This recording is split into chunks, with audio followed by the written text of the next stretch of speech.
ఈ రోజు ఎంత దారుణమైన పరిస్థితి ఉంది అంటే రైతులు ఎలా పోయినా కూడా కనీసం పట్టించుకునే నాతులు లేని పరిస్థితులు.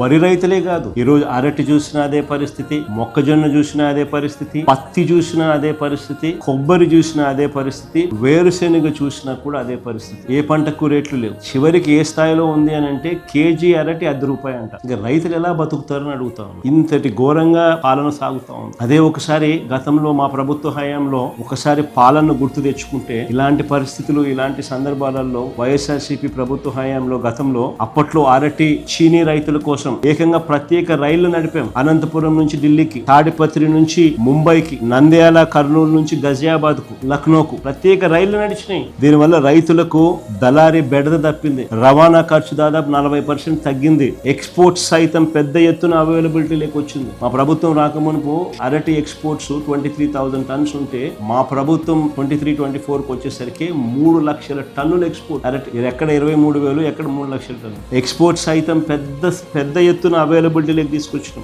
రైతులకు అదనంగా 20-40% రేట్లు పెరిగాయి. మరి ఈ ప్రభుత్వం ఏం చేస్తా ఉందని అడుగు. చంద్రబాబు నాయుడు అనే వ్యక్తి ఏం చేస్తా ఉన్నాడని అడుగుతాం. నిద్రపోతున్నాడా? చంద్రబాబు నాయుడు గారిని గట్టిగా అడుగుతా ఉన్నా.